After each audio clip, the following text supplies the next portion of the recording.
Bom, pessoal, então vamos dar início à nossa aula ao vivo sobre os aspectos neurolinguísticos da aquisição de uma segunda língua na primeira infância. Essa live a gente está gravando aqui no Zoom, eu vou gravar também aqui no Instagram, então vamos iniciar aqui. Vamos lá. Verificando a conexão. Estamos ao vivo, então aqui no Zoom, no Instagram, e vamos começar. Peço desculpas a vocês pelo atraso, e desculpas também porque uma hora eu fico olhando para cá, para a tela do computador, outra hora para o celular, mas é para a gente poder gravar nessas duas plataformas, que vai ser mais interessante para que a gente deixe gravado por mais tempo e as pessoas possam acessar tanto do celular como do computador, da forma como for mais conveniente. Me veio um convite também por e-mail para essa live aqui. Então, se você não recebeu o convite para essa live, se você não recebeu o link do Zoom, é porque você não está inscrito na nossa lista das pessoas que estão interessadas em ensinar inglês para os filhos. É muito importante fazer parte dessa lista, porque a gente está enviando e-mails para vocês com os convites das lives, os temas das aulas. A gente vai mandar também depois o link da gravação que a gente vai colocar no YouTube. Então, é importante se inscrever. E vocês se inscrevendo na nossa live, vocês vão receber também, mais para frente, os detalhes do pré-lançamento do Inglês Vivo, que é esse primeiro currículo produzido aqui no Brasil, voltado para o ensino de inglês em casa. Vou dar as boas-vindas aqui para o pessoal que está entrando no Instagram. Tatiele, Tati, pessoal do Teaching Ideas Brasil. Boas-vindas para todo mundo que está nos assistindo, o pessoal que vai entrar aqui também pelo Zoom. E então, queria já começar falando para vocês que eu estou super animada de falar sobre esse assunto, porque na faculdade de letras era um tema assim que me encantava muito, e realmente as pessoas têm muitas dúvidas, né, com relação a isso. E se a gente for pensar, né, eu até coloquei isso no e-mail. As pessoas se perguntam muito, né? Porque a gente ouve ideias muito diferentes sobre o aprendizado, a aquisição de uma segunda língua por crianças pequenas, né? Algumas pessoas falam, nossa, mas será que não é melhor esperar crescer um pouquinho? Será que essa criança não vai ficar confusa, misturando tudo? Será que isso pode afetar de alguma forma o desenvolvimento cognitivo dessa criança? Ou não, outras pessoas já falam, não, o inglês na primeira infância é maravilhoso, porque vai ajudar muito na pronúncia, quando a gente aprende mais tarde a pronúncia pode não ser tão boa, ou pode ser mais difícil para atingir essa pronúncia mais próxima de um nativo. Então, existem muitas dúvidas pairando no ar e muitas respostas também.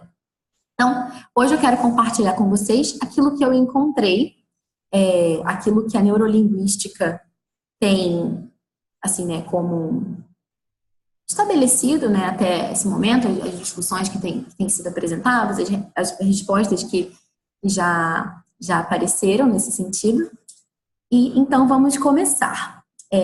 Bem-vinda Thaís, Luzance, Lourenço, Catiane, Gabriela, pessoal que está entrando aqui pelo Instagram. Lembro a vocês também que quem não quiser ficar assistindo a live pelo Instagram, a gente também tem o Zoom. Eu coloquei o link na página do Inglês e Família no Facebook.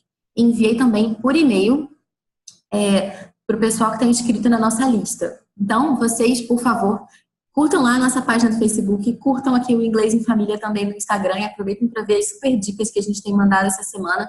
A gente colocou umas dicas bem interessantes de brincadeiras com aquela historinha George and the Dragon. O videozinho dessa história está disponível no Learn English Kids do British Council. Então, é de graça, você entra lá no site, pode ouvir a história, praticar a pronúncia e, além disso, pode conferir as atividades que a gente colocou aqui no canal essa semana. Bem-vinda, Bruna. Bem-vinda, Ana Lúcia. Bom, então vamos lá, né? Sem mais delongas, né? É bem interessante quando a gente fala, né, sobre esse aprendizado, né, de uma segunda língua, né, sobre ser bilíngue. Existem muitos fatos, muitas coisas interessantes que são divulgadas, né, mesmo na internet. Eu não sei se vocês já ouviram falar, por exemplo, que os bilíngues têm menos probabilidade de desenvolver Alzheimer. Então, existem muitas vantagens, né, de ser bilíngue. A neurociência, ela aponta, né, claramente existem diferenças, né, diferenças objetivas entre o cérebro de um indivíduo bilíngue e de um indivíduo monolíngue. Ou seja, né, de uma pessoa que fala 2 línguas, de uma pessoa que fala só uma língua, monolíngue. E essa experiência, né, de você adquirir uma segunda língua, ela é capaz de alterar a estrutura do nosso cérebro, né? Então, se você fizer um exame, você observar o cérebro de uma pessoa que seja bilíngue, uma pessoa que não seja bilíngue, existem diferenças nesses exames, né? Então, é bem interessante a gente poder falar sobre isso aqui com vocês, né, que querem ensinar inglês em casa. Então, a gente está falando sobre educar crianças, né? Educar crianças de uma forma bilíngue, né? A gente quer procurar que eles se tornem bilíngues também, e a gente precisa saber como que isso afeta o cérebro deles, né? Será que isso é positivo? Será que é negativo? Né? Todo mundo sabe que saber, né, uma outra língua é algo que, de fato, assim, apresenta muitas vantagens, né, pra gente. Porque se você sabe uma outra língua, você tem muito mais facilidade de viajar para outro país, você não perde oportunidades de emprego. Enfim, você tem uma grande gama de literatura, de materiais didáticos que você tem acesso. E, por exemplo, existe muita coisa boa, né, mesmo nesse mundo da educação domiciliar. Tem muito material em inglês, eu sempre falo isso no Educação Clássica, né, no Pod Clássica. Tem muita coisa em inglês sobre educação clássica e pouquíssimo material em português, né? Então, um dos nossos grandes objetivos no Pod Clássica é justamente, né, traduzir, e não só traduzir, mas também tornar acessível, né, numa linguagem mais simples, mais objetiva, todo esse conhecimento de educação clássica que está disponível em inglês e muitas pessoas não têm acesso justamente por não terem um domínio da língua, por não terem muito tempo de ler. Então, a gente produz esses áudios para que as pessoas possam ir escutando, estudando, se aprofundando, enquanto fazem as tarefas de casa, por exemplo. Então, se vocês não conhecem o Pod Clássica, gente, tem muita coisa lá. Dicas de memorização de poesias, por que memorizar poesias, como que a memorização de poesias impacta o desenvolvimento linguístico das crianças, enfim, o que são as artes liberais, o que é o método Charlotte Mason, enfim, uma série de episódios. A gente já está no episódio número 18. O último agora, gente, foi enorme, quase 2 horas de conteúdo, e falando sobre como cultivar as virtudes dos nossos filhos. Então, vocês acessem lá, a gente tem um site, muita gente não conhece o site, mas é www.educaçãoclássica.com. Então, vocês podem acessar lá, e lá tem um link também para o blog do Inglês em Família. Você clica lá na seção de recursos, e aí você vai ver lá Inglês em Família. Você clica, aí você vai ser redirecionado para o blog do Inglês em Família, e lá no blog do Inglês em Família você pode se inscrever para receber também as nossas atualizações aqui, né? Do Inglês Vivo, das nossas lives e tudo isso. Bom, mas acabei saindo do assunto. Voltando aqui, então, existem, né, essas diferenças, e a gente sabe que uma pessoa que sabe uma outra língua, um bilíngue, ele tem vantagens muito claras, né? Não só no mercado de trabalho, não só para viajar. Como eu estava falando, existem vantagens no ponto de vista da educação, né? Porque você tem acesso a muito mais livros, a muito mais materiais mesmo, que não estão disponíveis ainda em português. Mas será que essas vantagens, elas se limitam só a esse campo da língua, né? Será que o indivíduo bilíngue, ele tem só essas facilidades, né? Se ele quiser viajar, se ele quiser um emprego, se ele quiser conversar com alguém de outro país, se ele, sei lá, quiser ter um amigo ou casar com um estrangeiro, enfim. Será que são só essas as diferenças, né? De ter acesso a uma literatura que esteja em inglês ou em outra língua que ele esteja aprendendo? Não, né? Existem evidências científicas que apontam justamente para esse fato de que os indivíduos bilíngues, eles têm todo um melhor desenvolvimento também em outras áreas, que não tem uma relação direta assim com a língua. É por isso que sempre surgem esses sites, assim, né, o poder do cérebro bilíngue, ou esses artigos falando, né, que as pessoas bilíngues são mais inteligentes, que as pessoas bilíngues são maravilhosas. Calma, também, né, vamos com calma. Mas, de fato, existem, né, algumas vantagens que são bem relevantes. Eu estou me baseando agora para falar com vocês num artigo Depois eu vou colocar o link para vocês lá na nossa postagem do Facebook. Não vou colocar no Instagram porque não adianta nada, né? Porque você não pode clicar. A única coisa, o único link que você pode clicar do Instagram é justamente aquele que está lá na bio do perfil. E lá já está o nosso blog. Então você clica lá no link do nosso blog que eu vou colocar lá a gravação dessa live. Lá eu vou colocar os links que eu estou usando como fonte e tal, para vocês quiserem, se vocês quiserem pesquisar um pouquinho mais depois. Persita aqui está perguntando se vai ficar gravado. Persita, eu acho que sim. Eu estou tentando gravar, porque, enfim, eu pretendo deixar gravado aqui na live do Instagram, mas eu não sei como fazer para deixar mais de 24 horas aqui. Já tentei algumas vezes, se vocês souberem, vocês me avisem, mas sempre eu gravo e fica só 24 horas, então por isso que eu estou gravando aqui no Zoom, porque é um outro recurso que eu tenho para deixar ela gravada e vou deixar no YouTube. Aí já é melhor do que nada, né? Eu vou deixar o link lá do YouTube direitinho no blog, aí vocês podem ouvir mais depois. Então, eu estou me baseando agora para falar sobre isso, né? Será que o bilinguismo, né, torna as crianças mais inteligentes? Essa parte agora eu estou me baseando num artigo bem interessante que foi publicado pela Krista Byers e pelo Casey Lou Williams. Eu vou mandar para vocês depois lá o link direitinho, se vocês quiserem se aprofundar. E ela fala uma coisa muito interessante, né? Que existem muitos estudos que apontam justamente para essas vantagens, né, que os bilíngues têm no sentido de a vida deles em sociedade, né? Se você for pensar, é muito interessante. Ela diz assim, de certa forma, né, o que não é surpreendente, como os bilíngues precisam navegar ali esse mundo social do bilíngue, ele é mais complexo, né? Se você for pensar, por exemplo, o bilíngue, que agora está... imagina uma criança americana, né? Então, que ela seja bilíngue, ela fala português e fala inglês, porque os pais dela falam português, então ela fala português em alguns momentos, fala inglês em outros momentos. Então, ela está sempre aí nessa troca, né? Uma hora ela está falando inglês, uma hora ela está falando português. Então, e esse mundo também, né, que está ali ao redor dela é muito mais complexo, nesse sentido mesmo da língua, né? Essa atmosfera dela é um pouco diferente, né, daquela dos monolíngues.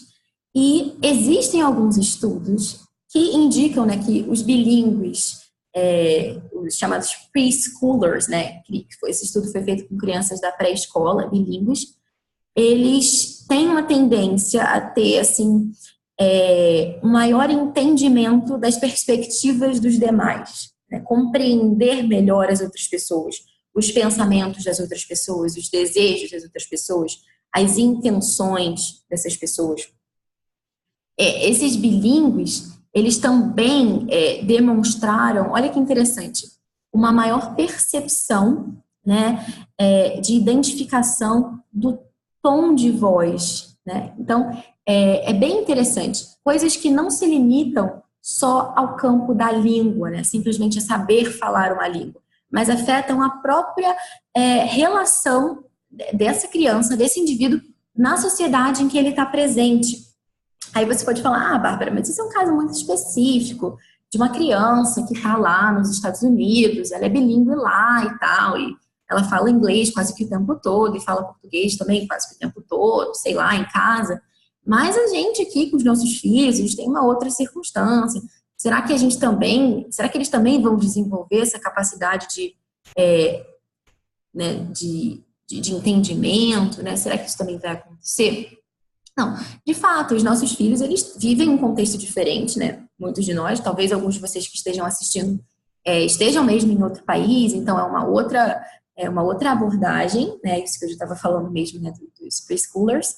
Mas a gente pode pensar também que, assim, né, a gente inserindo isso pouco a pouco dentro das nossas possibilidades, né, no dia a dia dos nossos filhos, é muito melhor do que a gente não fazer isso, né? Então é melhor um pouquinho de inglês, é melhor um pouquinho de bilinguismo, será que a gente pode colocar dessa forma, né? É melhor um pouquinho do que nada. E às vezes a gente pode fazer muito mais do que um pouquinho, né? Uma leitura em inglês, uma brincadeira em inglês, como as sugestões que a gente tem colocado aqui no nosso Instagram, tudo isso vai ajudando a despertar, né, essas características nos nossos filhos.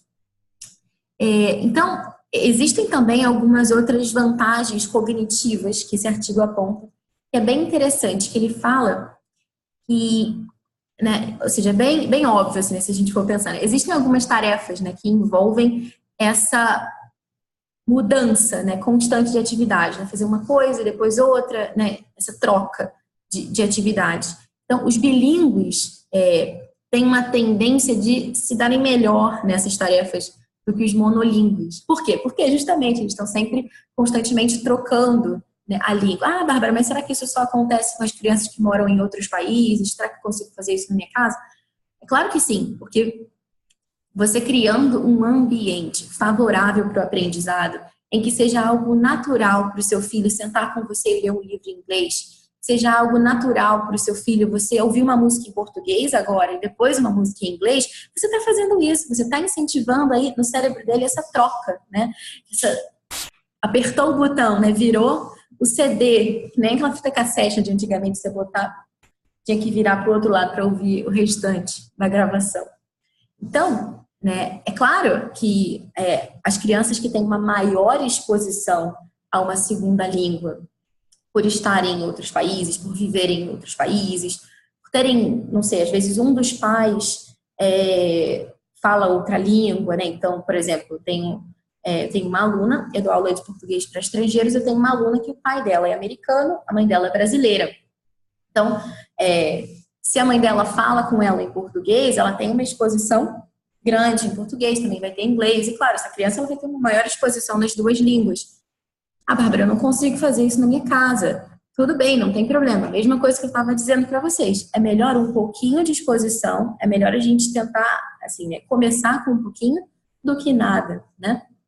E, Bárbara, mas eu não consigo, eu não sei o que fazer com meu filho, eu não sei pensar em atividade, como é que eu vou começar do nada a falar inglês com ele, enfim, ele não vai me entender, ele vai rir da minha cara.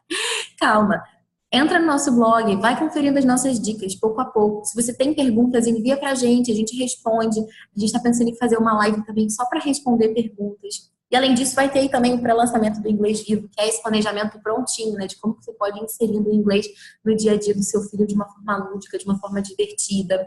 Né? Esse planejamento é legal para quem não se sente ainda confiante, né, para construir frases em inglês, né, para começar a falar com o filho, porque a gente vai mandar lá para vocês as frases, como pronunciar, tudo certinho. E também para aquelas pessoas que, por mais que se sintam confiantes, não tem ainda aquele tempo de planejar, né? Não, peraí, que agora eu vou parar aqui para planejar isso aqui. Ou então não sabe muito bem que método usar com o filho, enfim. Então, para todo mundo que se encaixa aí nessas características, o Inglês Vivo vai ajudar. Então, fiquem de olho aqui também no pré-lançamento. Bem-vindo aí o pessoal que está chegando aqui agora, Miriane, Raquel, Aline, Dani, Lilian. Miriane está sugerindo aqui, põe no IGTV. Pois é, Miriane, mas o problema é que, como que eu coloco no IGTV um vídeo? Porque acho que no IGTV, qual é o máximo de tempo? Eu tinha ouvido falar que o máximo era 10 minutos. Então, enfim, precisamos trabalhar. Mas enquanto eu não consigo colocar no IGTV, vai ter aqui durante 24 horas no Instagram essa live e vai ter no Zoom no YouTube para quando vocês quiserem e puderem assistir. Ok? Então, a gente já descobriu que os bilíngues têm vantagens, né? Dentro do contexto do entendimento da própria sociedade, daquilo que as outras pessoas dizem. Não só isso, mas também as próprias vantagens da língua, enfim, ter mais vantagens profissionalmente, ter mais acesso a materiais pedagógicos que estejam em inglês, materiais didáticos, livros, enfim. Mas será que, bom, né, já está claro isso, né, que os bilíngues, ou seja, é muito bom ser bilíngue. E se essas razões não te convenceram, também tem aquela razão que eu falei lá no início do Alzheimer. Os bilíngues têm menos chance de desenvolver Alzheimer.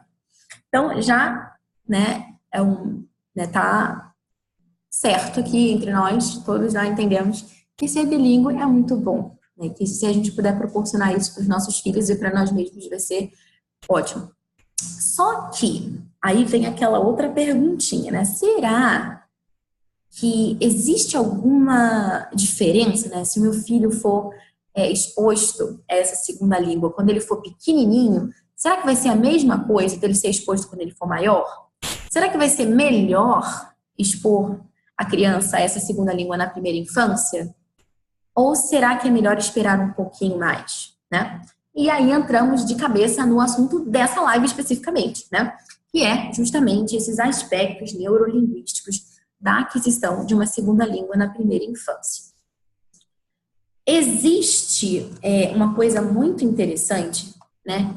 Que existem alguns pesquisadores, né? Eu vou colocar lá para vocês depois essas referências, que eles afirmam, né, que é possível que a gente verifique em indivíduos, né, bilíngues uma maior densidade de massa cinzenta no lobo parietal inferior do hemisfério esquerdo.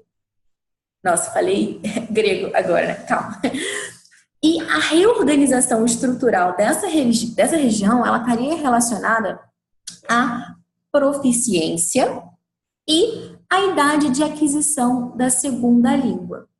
Ou seja, a idade de aquisição da segunda língua impacta a organização do nosso cérebro. Isso já é um dado, né, que a neurociência aponta para a gente. Ou seja, é relevante a idade do indivíduo quando ele iniciou a sua exposição a outra língua. Existem alguns estudiosos, existem algumas pessoas que falam que existe uma janela de aprendizagem, né? O que seria essa janela de aprendizagem? Seria um período, um momento que começaria, né? E nesse período seria mais fácil adquirir uma segunda língua, que seria melhor o seu domínio da segunda língua dentro dessa janela, se você aprendesse nesse período, e que depois essa janela se fecharia e você nunca mais teria essa mesma possibilidade de desenvolver dessa forma tão nativa, né, essa segunda língua. Então, existem algumas divergências, algumas discordâncias aqui. Porque existem alguns estudiosos que vão falar assim, não, existe essa janela, isso é incontestável, depois que fechou a janela, um abraço. E existem outros que, bom, acho que não tem essa janela, ou pior, né? Quando é que encerra essa janela? Quando é que começa e quando encerra, né? Existem muitas divergências, alguns vão falar que é ali por volta dos 6, 7, outros vão estender mais. Então, depende, né? Mas, né, então, uma coisa, né, todo mundo concorda, que aprender antes tem vantagens e que não tem desvantagens. Bom, vamos ver aqui, então, né? Então, depende, né, daquilo que você considera uma desvantagem. Eu não vejo nenhuma desvantagem. Então, falando sobre isso, assim, né, existe uma pesquisadora que se chama Laura Ann Petitto. A Laura, com os estudos dela, ela chegou a uma conclusão bastante interessante, de que a exposição precoce de uma criança a duas línguas tornaria mais fácil a aquisição e o domínio das duas. Mas, mesmo que essa exposição, né, a uma segunda língua aconteça depois, né, de uma forma mais tardia, a criança ainda seria capaz de aprender, né?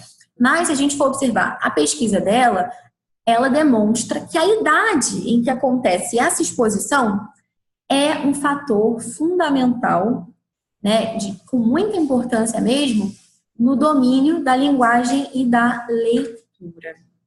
Então, de acordo, né, com aquilo que a gente tem, né, de pesquisa recente, é possível aprender inglês depois, né, da primeira infância?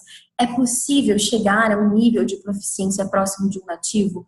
Sim, é possível, né? Como a Laura falou. Mas, quando a gente aprende quando é menorzinho, a gente tem facilidades que a gente vai perdendo conforme a gente amadurece. E é sobre isso que eu queria conversar um pouquinho mais com vocês agora, né? Existe um outro conceito, não sei se vocês já ouviram falar, que é o conceito da plasticidade cerebral. O que é a plasticidade cerebral? Plasticidade cerebral é essa capacidade que o nosso cérebro tem de se modificar, né, estruturalmente, a partir do que? Das experiências que a gente vive, né? Então, uma criança, né, a gente pode até usar aquele exemplo interessante do que eu falei já num episódio do Pod Clássica, falando sobre a memorização de poesias, né, sobre aquela criancinha que toma um remédio, né? A primeira vez que você vai dar o remédio para o seu filho, ele abre a boca, toma um remédio e pronto, engole e vê que o gosto era péssimo. Então, da segunda vez que você for fazer a mesma coisa, ele já vai olhar o vidro do remédio e provavelmente sair correndo. Por quê? Ele teve aquela experiência, certo? Então, o nosso cérebro ele vai se modificando a partir das nossas experiências. É assim que acontece o aprendizado, né? A partir das nossas experiências. A criança aprendeu que remédio é ruim, logo ela viu o remédio e saiu correndo. E existem alguns períodos, né? Embora essa plasticidade ela continue presente ao longo da nossa vida, né? O nosso cérebro sempre vai ter essa capacidade, né? essa plasticidade. É sempre possível aprender, certo? Mesmo quando a gente é adulto ou mais velho, é sempre possível aprender, é sempre possível que haja essa mudança, né, na estrutura do nosso cérebro. Mas a ciência aponta também que existe de fato, e aí não tem uma divergência, é um fato, que existem aí períodos em que esses circuitos neuronais, né, que são formados no nosso cérebro, eles são muito mais suscetíveis à experiência, né?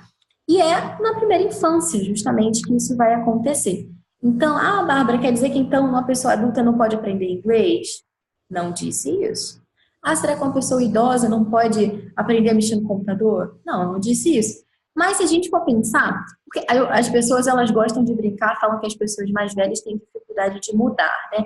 Mas aquele velhinho é muito teimoso, aquele velhinho é um cabeça dura. Não é. Por quê? Porque as pessoas mais velhas, elas já têm uma menor plasticidade cerebral. Então, toda nova aprendizagem, toda mudança é um custo muito maior para uma pessoa que seja mais velha. É que nem aquela história, né? É de menino que se torce o pepino.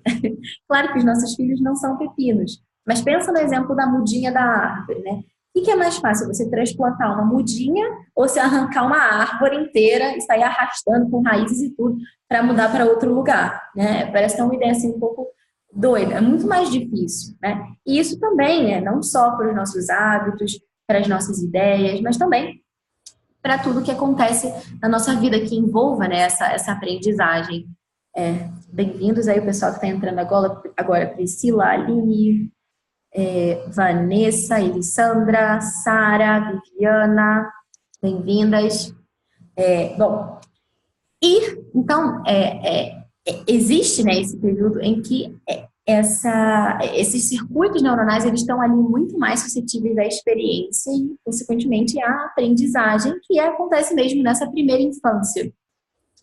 E é por isso que é muito mais fácil, né, a aquisição de uma segunda língua na primeira infância. O que seria, né, essa grande vantagem da plasticidade cerebral? A gente pode pensar assim, né, uma criancinha, quando ela nasce, ela tem a possibilidade de aprender qualquer língua, como sua língua nativa. Então, se você pegar um bebezinho americano, nasceu nos Estados Unidos, traz ele aqui para o Brasil para ser criado por uma família brasileira, essa criança não vai sair falando inglês, naturalmente. Ele vai falar português, né? Ou se você pegar essa mesma criança e criar ela numa família japonesa, ela vai falar japonês fluentemente, ou seja, não existe uma questão genética que faça, não, você tem uma herança genética americana, você vai falar inglês. Não, isso não existe. O que existe é justamente a exposição a essa língua na primeira infância, que é justamente esse período em que a gente está, né, mais suscetível a aprender pela experiência. Existem até uns casos assim que são tristes, que se a gente for pensar, né, histórias, né, de pessoas que foram criadas por animais, né, foram abandonadas na floresta e depois foram encontradas muito tempo depois. Não sei se vocês já ouviram algum caso, né? Tipo Mowgli, né? O menino lobo, mas foram casos mesmo reais e que essas pessoas nunca foram capazes de falar como os seres humanos falam, né? Usando toda a sua a capacidade mesmo, né, de comunicação que um ser humano que foi exposto à linguagem na primeira infância teve. Então, é necessário que a gente seja exposto à linguagem. Né? Não é natural, simplesmente assim, a pessoa começar a falar, se você não colocar nenhum tipo de exposição dessa pessoa a uma língua, ela não vai aprender a falar, ela não vai conseguir. Depois, você pode fazer um trabalho com ela, né, se uma pessoa que tenha sido encontrada, por exemplo, na floresta e tal, mas, estou dizendo assim, que tenha sido, né, os animais tenham cuidado delas, existem alguns casos assim, na história. Mas ela nunca vai conseguir falar da mesma forma, se expressar da mesma forma que um ser humano saudável, que tenha tido essa experiência na primeira infância pode. Então, é uma capacidade mesmo que vai se perder. Então, é importante a gente aproveitar esse momento que existe essa maior sensibilidade à experiência. E uma pesquisa também bem interessante, eu sempre gosto de falar dessa pesquisa, porque eu acho muito legal. O pessoal sempre fica fazendo brincadeira com as pessoas asiáticas, né?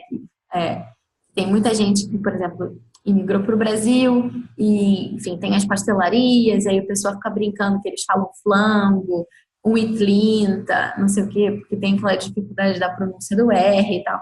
Então, existe uma razão para isso, né? O que acontece, né?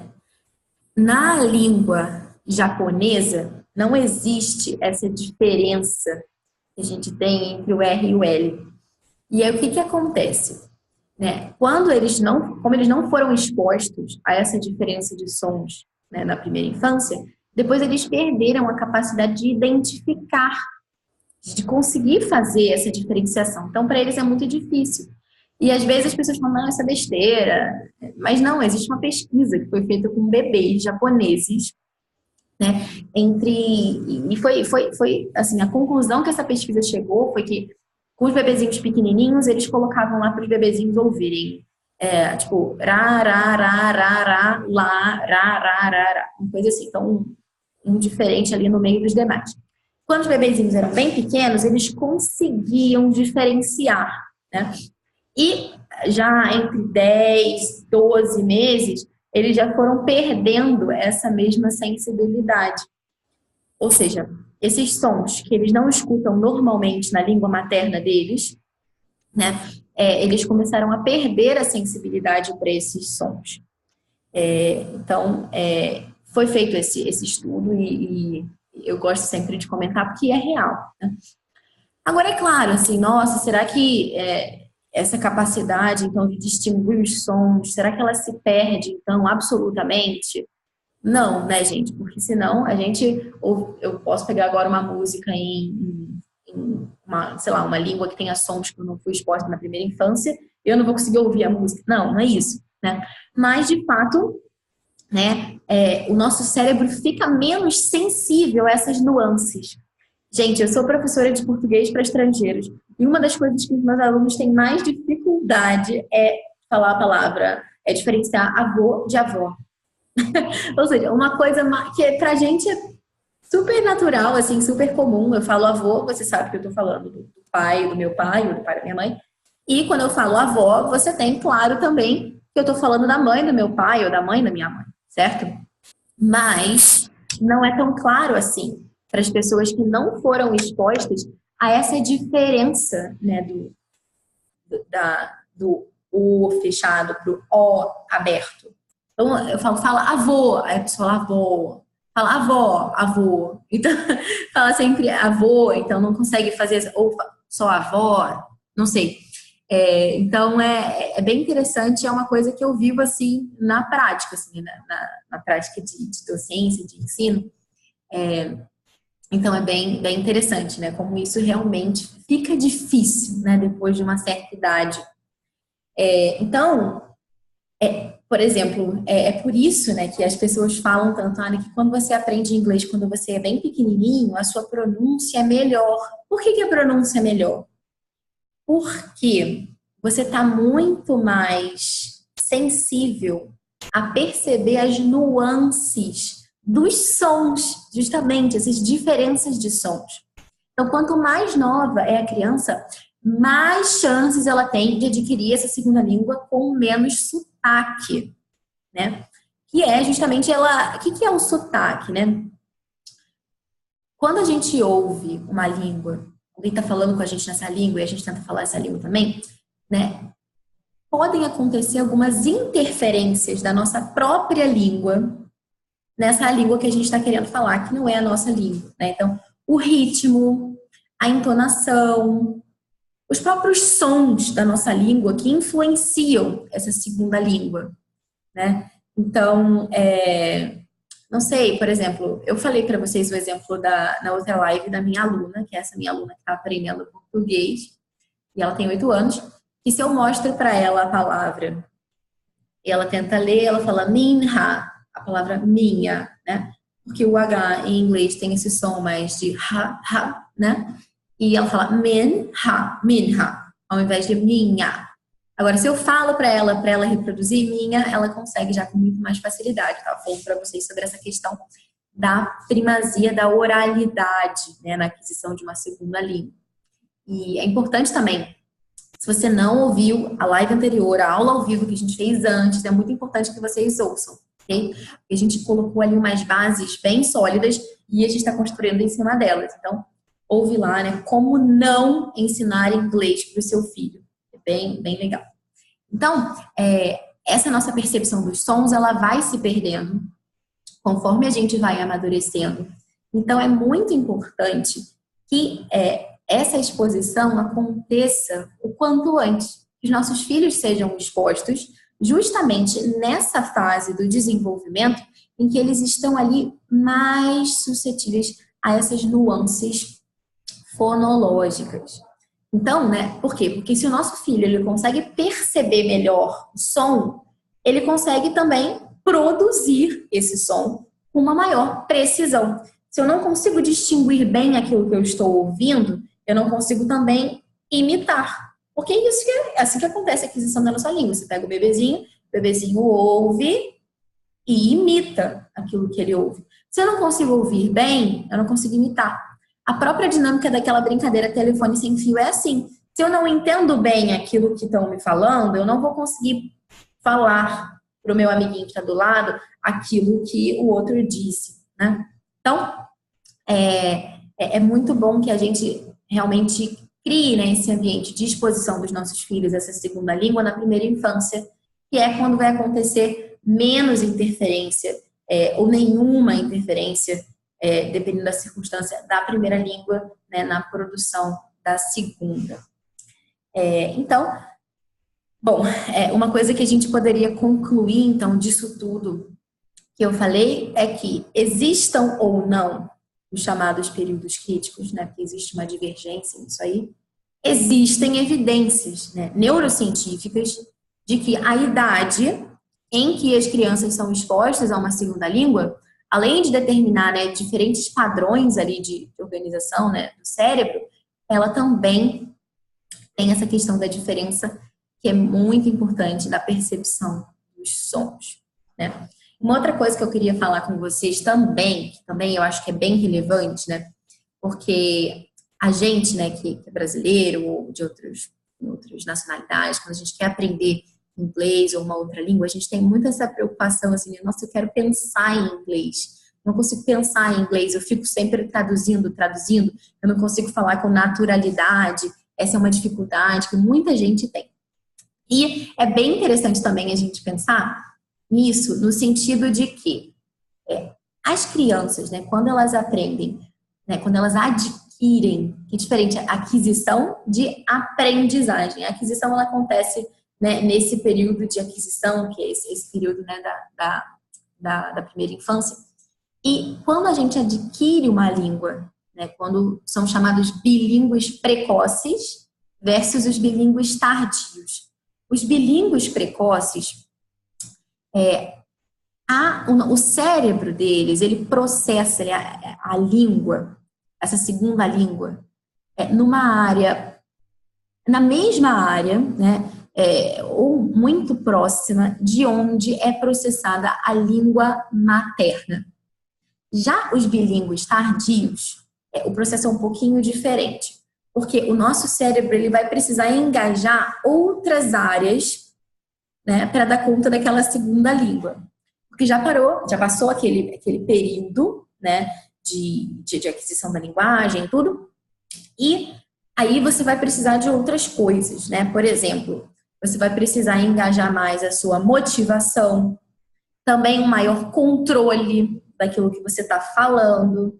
Então, o bilíngue tardio, ele não usa as mesmas áreas ali da língua materna ou áreas muito próximas para trabalhar essa segunda língua.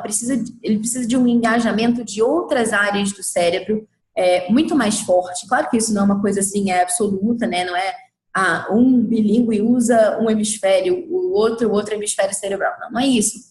Mas é uma diferença mesmo de engajamento, né? O bilíngue tardio, ele precisa engajar áreas do cérebro, engajar mais áreas do cérebro do que o bilíngue precoce, porque ele precisa ter um controle daquilo que ele está falando, ele precisa ter uma motivação, muitas vezes, para aprender, enfim. E é diferente de uma criança que está aprendendo ali, adquirindo a sua primeira língua. Você não precisa motivá-la a aprender, né? Vou dar um livro de autoajuda, tipo, adquira sua língua materna. Isso não existe. Basicamente, a exposição à língua que vai fazer com que ela adquira, sem que ela precise de fazer mais nada, né? Então, é claro que o tempo de exposição também impacta bastante, isso que a gente estava falando anteriormente, mas é sempre melhor um pouquinho do que nada, né? E, então, de fato, né, aprender, adquirir uma segunda língua, né? Quanto mais cedo, é melhor.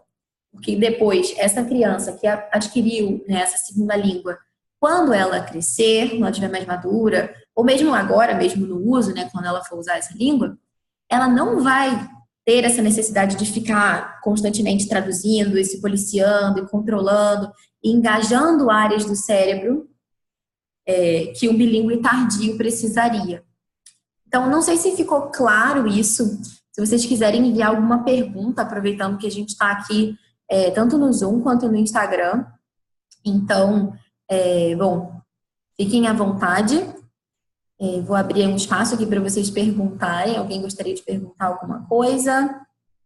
Boas-vindas aí para o pessoal que entrou e eu não falei. Mami Schuller, Carla, Andressa, Pamela, todo mundo que está aí acompanhando. Alguém gostaria de perguntar? Não? Ah, gente, eu esqueci. Eu ia falar, muito importante isso também, porque bem no início da live eu comentei com vocês que uma das perguntas que surgem, né, com muita frequência é justamente isso, né? Será que uma criança bilíngue, será que expor a criança a uma segunda língua na primeira infância vai deixar ela confusa? Muitas pessoas perguntam isso porque às vezes crianças bilíngues vão misturar, né? Sei lá, ou você vai perguntar uma coisa para ela em inglês, ela vai responder em português. Será que isso vai atrasar o desenvolvimento cognitivo dela? Será que misturar é normal? Será que ela vai continuar misturando e ela não vai conseguir discernir uma língua da outra? Existem, assim, né, umas dúvidas, né? Mas não existem evidências científicas que indiquem para qualquer tipo de atraso, de maior probabilidade de um desenvolvimento cognitivo prejudicado. Não existe, tá? O que existe são todas essas vantagens que eu já mencionei para vocês, né? Agora, então por que eu falo pergunto uma coisa em inglês e meu filho responde em português? Isso é perfeitamente normal. O seu filho está ainda nessa fase né, ele está pouco a pouco, né, esse período, né, entre línguas, né, que você está expondo para ele o inglês agora, ele está começando a entender aquilo que você fala, mas ele te responde em português. Que bom que ele responde em português, significa que ele compreendeu exatamente aquilo que você disse em inglês. certo? Então, ao invés de se preocupar com o fato de ele estar respondendo em português, a gente tem que comemorar o fato de ele ter entendido aquela pergunta em inglês, né? Se vocês forem ver os videozinhos que eu faço com meu filho, muitas vezes eu falo uma coisa com ele em inglês e ele vai responder em português. A gente estava fazendo uma brincadeira com aquele George and the Dragon. Eu até não coloquei ainda aqui no Instagram, mas eu mostrava para ele o escudo e eu perguntava, what's the color of the shield?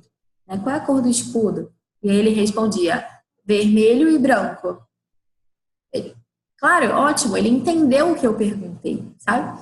E também essa questão de, será que as crianças ficam mais atrasadas? Porque acontece muito de que crianças bilíngues comecem a falar depois, né? De uma forma mais tardia, né? Então, a criança monolíngue já começou a falar, enquanto a criança bilíngue ainda não começou. Isso é normal, porque ela precisa de um tempo maior, né? Para processar mesmo essas duas línguas. E será que ela vai ter alguma dificuldade de ficar trocando de uma língua para outra? Não. Todos os bilíngues que a gente conhece são pessoas que conseguem, de forma mais tranquila possível, trocar, né? Uma hora eles falam uma língua, outra hora falam outra. Por que as crianças também não conseguiriam fazer isso? Não existe nenhum tipo de evidência que aponte para isso. Isso é só uma questão mesmo de teorias, né, que as pessoas às vezes têm e que não tem uma fundamentação mesmo. Então, algumas pessoas estão perguntando aqui, vamos lá. Você acha possível aprender inglês junto com meus filhos, ensinando e aprendendo? Claro que sim, por que não? Né? Justamente esse é um dos meus objetivos com o Inglês Vivo. Ajudar também as famílias, os pais que não sentem ainda muita confiança no próprio inglês, querem aprofundar o próprio inglês e muitas vezes não tem tempo, né? Porque quando chegam os filhos, acaba que a gente tem essa dificuldade maior de encontrar tempo, né, para algumas coisas. E o estudo de línguas, como muitas vezes não é prioritário, acaba que entra na dança, assim. E é claro que sim. Por exemplo, com o material do Inglês Vivo, que é esse material que vai acontecer o pré-lançamento dia 15 de dezembro, sábado, né? Vai ser às 10 horas também. Né? Você vai receber um planejamento. Nesse planejamento, você vai ter lá o plano daquele dia, as frases que você vai usar, você vai ter praticado a pronúncia anteriormente. Então, você vai aumentar muito o seu vocabulário, você vai aumentar o número de frases que você conhece, você vai adquirir mais confiança e fazer tudo de uma forma lúdica, brincando com o seu filho. Então, se isso não é aprimorar o seu inglês, eu não sei o que é. Então, claro que sim. E aqui outra pergunta. Ouvindo músicas, muitas vezes eles entendem a pronúncia errada. Como fazer? Bom, assim, né? Não adianta também, né? Existe uma certa ideia que às vezes a gente tem de que assim, se eu deixar meu filho assistir um desenho em inglês direto, ele vai aprender inglês. Se eu deixar ele ouvindo música em inglês direto, ele vai aprender inglês. Ou ele vai cantar igualzinho na música. Não é bem assim, né? Se essa exposição, eu falei, né, que essa exposição à segunda língua na primeira infância, ela precisa ser feita, sim, mas com uma variedade, né, como um banquete, né? Não adianta só você expor o seu filho a sucos. Você precisa também dar o arroz, dar o feijão. Ou seja, precisa ter esse input, né? Essa recepção que ele vai ter da língua, né, precisa ser rica, precisa ser variada. Então, não só a música, mas também outros tipos de recursos. Então, se você trabalhar com uma música, você pode tentar imprimir gravuras que trabalhem o vocabulário daquela música. Então, se você trabalha individualmente aquele vocabulário com flashcards, né, que seriam essas gravuras, usando as sugestões de jogos que a gente já deu no blog, por exemplo, procura lá os nossos jogos com flashcards, você vai melhorar muito mais a pronúncia deles, porque você está trabalhando, né, esse mesmo vocabulário, não só com a música, mas também com jogos, e se você procurar uma história que tenha a ver com aquele tema, e é justamente isso que a gente quer fazer também no Inglês Vivo, né? Não falando de novo do Inglês Vivo, né? Porque o objetivo da aula não é só ficar fazendo assim propaganda, mas é mesmo tirar as dúvidas de vocês. Mas eu sinto muito essa necessidade e foi algo que fez muita diferença na minha prática de docência com crianças, que é justamente ter um tema, né? Então, o tema desse mês é a fazenda. Então, a gente vai aprender o vocabulário de fazenda, vai brincar com coisas de fazenda, vai ouvir música relacionada à fazenda, vai ler poesia relacionada à fazenda, vai ver uma história relacionada à fazenda. Então, esse vocabulário que vai se repetindo e vai sendo apresentado para a criança de formas diferentes, né, de uma forma variada, de uma forma rica, isso é muito mais enriquecedor do que a gente só deixar eles ouvindo uma música, né? Então, isso seria uma dica, né, também, para ajudar. E brincar também com eles de cantar aquela música, né? Você está dizendo que a pronúncia deles não está muito correta, você está percebendo qual é a diferença que tem ali. Então, você ouve aquela música, tenta você ver quais são as dificuldades que eles estão fazendo e vai repetindo com eles aquela música. Mas não falando assim, por exemplo, sei lá, não sei, imagine que você está trabalhando aquela música Old MacDonald Had a Farm, né, do Seu Lobato tinha um sítio. Cada tradução, né, que eles fazem em português. E aí você tá, Old MacDonald had a farm, E-I-E-I-O, and on that farm he had a duck. Aí você imagina que seu filho tá lá, ao invés de falar duck, ele fala ducky, ducky. Isso é bem brasileiro, né? A gente gosta muito de vogal, né? Então a gente fala do Facebook, Pinterest, notebook, laptop. Então seu filho tá lá falando ducky. Só que em inglês não vai falar ducky, né? Duck. Então você pode, ao invés de falar, não é assim, menino, fala duck. Não, você pode corrigi-lo, mas repetindo aquela mesma palavra para ele. Então, por exemplo, ele falou ducky. Aí você fala, oh, look, it's a duck. Aí você aponta lá pro patinho. The duck is yellow. E aí você fala, say duck. Aí ele vai falar, ducky. Aí depois você repete, duck. Até ele conseguir fazer a pronúncia dessa palavra que ele esteja com dificuldade. Mas sem ficar brigando com ele, falando, não é assim, moleque, nada disso. Não, repete a palavra, usa essa palavra em outra frase, brinca com essa palavra, até que ele se acostume com o som dela fora da música. Porque às vezes só ouvir dentro da música pode ser um fator aí que dificulte. Uma pergunta chegou aqui, o que você acha do inglês do Kumon? Não sei, não conheço o método do Kumon de inglês. Então, não posso falar sobre o método do Kumon porque eu não conheço mesmo. Então, eu sei que muitas pessoas gostam do Kumon, mas eu particularmente gosto muito do Kumon nas atividades que eles têm de traçado, de recorte, colagem.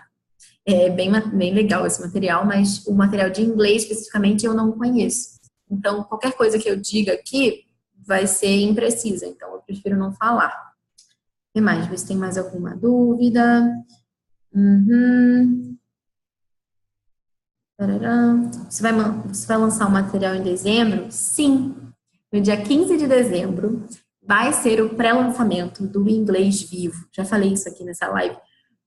Já falei na live anterior também. E justamente essas aulas ao vivo são uma preparação para justamente esse pré-lançamento do nosso material. Né? No dia 15 de dezembro vão começar as vendas antecipadas do nosso material e as pessoas que adquirirem no próprio dia 15 vão receber um presente que eu não vou adiantar agora, mas eu não perderia, porque, assim, vai ser uma grande vantagem mesmo, assim, vocês vão receber praticamente de graça. Não vou falar. Deixa, guarda aí na sua data. 15 de dezembro, 10 horas, vai ser o pré-lançamento aqui. E, ó, não adianta ficar nessa de, não, vou assistir depois a live gravada, porque eu vou abrir, né, as vendas antecipadas no dia 15 e vou colocar um horário para o pessoal que quiser adquirir. E depois que passar desse horário, claro, vai poder adquirir o material, mas não vai receber esse presente, que eu não vou agora dizer o que é. Mas vocês confiem em mim que vai ser muito bom. Isso aqui não é papo de vendedor, não. Porque vocês me acompanham, vocês sabem da nossa trajetória, vocês sabem dos materiais gratuitos que a gente disponibiliza na educação clássica. O nosso objetivo aqui não é ficar tirando dinheiro de ninguém. Então, vocês sabem que o nosso material vai ser acessível, mas eu quero dar um presente para as pessoas que me acompanham, para as pessoas que estão sempre aqui, para as pessoas que valorizam assistir as lives no dia ou na hora. Então, eu quero dar um presente, porque vocês são um presente para nós, né? Esse ano foi um ano muito legal, de muita mudança nas nossas vidas, na nossa família, né? Nesse trabalho agora mais online, digamos assim, e tem sido muito bom, porque a gente tem conhecido muitas pessoas e a gente percebe que a gente está impactando vidas. E isso é muito mais recompensador do que qualquer importância financeira. Então, deixa eu ver aqui se surgiu mais perguntas antes da gente encerrar.